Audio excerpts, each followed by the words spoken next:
Hello, everyone, and welcome back to Life Transformation UK. Or if you're here for the first time, welcome. My name is Ben, and it is my mission in life to help you achieve your freedom through confidence. So, in this video today, I want to be talking about why you aren't self-confident. I want to give a few reasons for why that might be, and also some kind of broader solutions for what you can do to start building more self-confidence in your life today.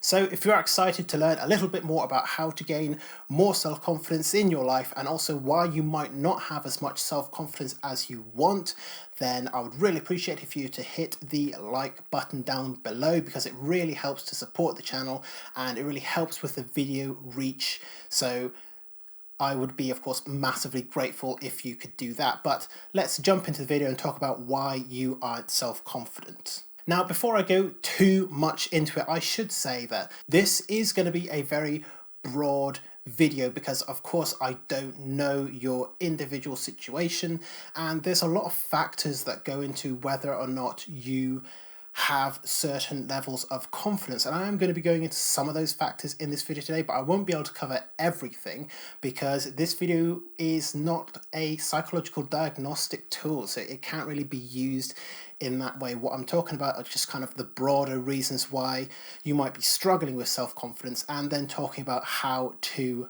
address those broader issues.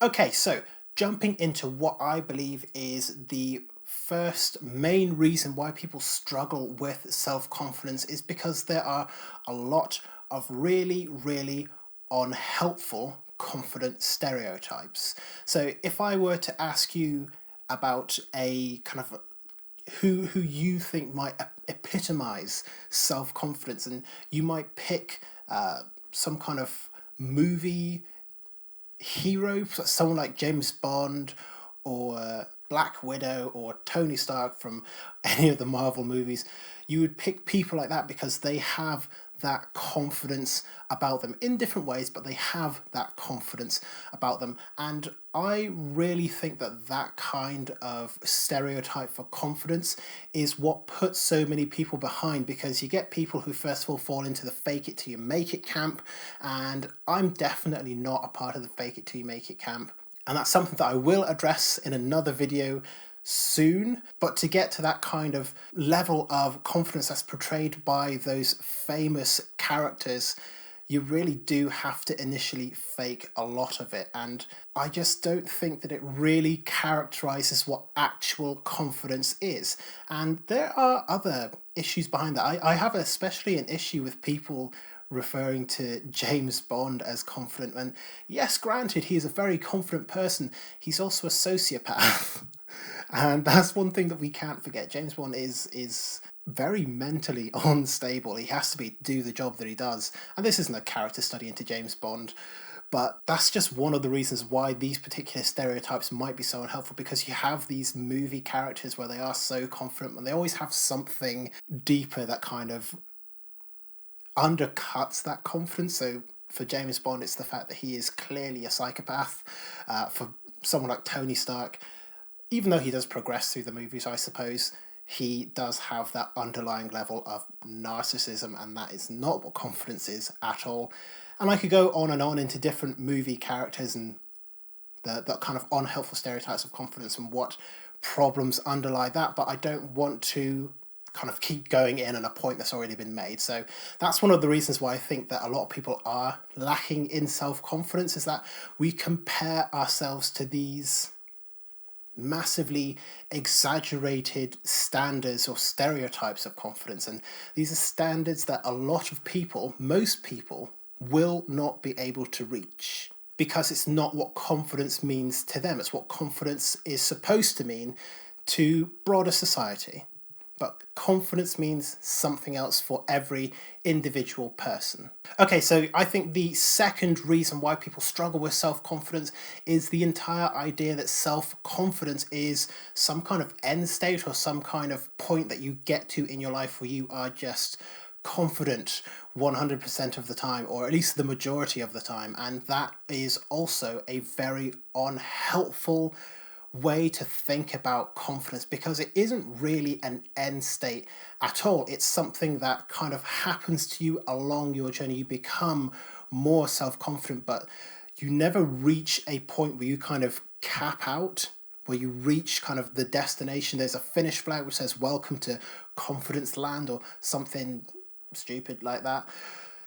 It's just not the way that it works. Confidence is very much like a never-ending spectrum for people, and some days you're going to be higher in confidence and other days you're going to be lower in confidence. Even the people who are kind of like the most confident people in the world, you think, have ups and downs. I remember reading when I was starting to get into studying self-confidence and things like that, is about how Adele has huge panic attacks before she gets up on stage. She's a massively talented and wealthy singer, and she suffers from such kind of anxiety that she has huge panic attacks before going up on stage. But if you've listened to Adele, or if you've kind of seen her in interviews and things like that, you'd think that she's one of the most confident people in the world, but it's not really the case, because everyone has ups and downs. So there's no point at which you will become 100% confident 100% of the time, no matter what confidence gurus or pickup coaches or people like that might teach you. So that's just kind of one of the simple things about self-confidence, is that you won't have it 100% of the time, and you should prepare yourself for that, because there are going to be some days where you have all the confidence that you need, and then in other days you're going to feel terribly insecure and anxious, and that's all part of the journey as well. But what you do along that journey is you learn how to appropriately cope with those low states, and you also learn how to maximize those points of high self-confidence as well, so that you can really make the most out of your life when those moments hit. The next thing that I think really stops people from reaching a point of self-confidence is kind of circling back to the first point, and that is defining confidence as something that is not really relevant for you. So if I were to define my confidence by comparing myself to James Bond or someone like that, it's going to really mess with my progress, because that's not actually what confidence means for me. That's what confidence means to someone else, presumably the guy who wrote the books, or the people who are writing the movies. So for me, confidence means being able to share who I am without really filtering, without censoring, because that was a big roadblock that I had on my own journey towards self-confidence. So being able to share myself 100% without fear of being rejected, that is what confidence means to me. And what confidence means to you is going to be something entirely different. It might be similar to mine, or it might be vastly different, but confidence means something to everyone, and it's not going to mean the same thing. So don't go out there trying to imitate the confidence of someone else or some other character, because, as I've already said, the fake it till you make it approach doesn't really work as a concept overall. So find out what self-confidence means to you, and that is the point at which you can start working to get more of it into your life. And remember, most of all, that real, true, inner confidence comes from self-acceptance. Confidence is all about accepting who you are, not censoring yourself, not editing yourself, not pretending to be someone else because that is what somebody expects of you. It's about having established that mental state where you can just unconditionally accept yourself, regardless of if you make mistakes, regardless of if you get rejected, regardless of if you fail.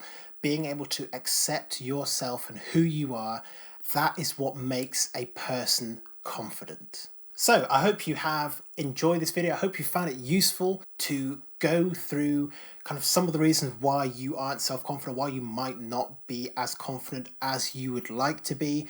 I hope that you will be able to use this information to build more self-confidence in your life. And if you have found this video useful, I'd be massively grateful if you could leave a like on the video, because, as I've said, it really helps with the channel and the video's reach. And it's also just a great way to support the content on here as well. If you are new to the channel, you can, of course, feel free to hit the subscribe button below to get more content like this on a regular basis. So I put out 3 videos every week. Monday is self-esteem, Wednesday is self-confidence, and then Friday is more general self-improvement. So if you're interested in any of those topics, make sure to hit the subscribe button below, turn the notifications on so that you can get notified as soon as new videos are being released. But otherwise, once again, thank you very much for watching this video all the way to the end, and I look forward to seeing you in future videos very soon.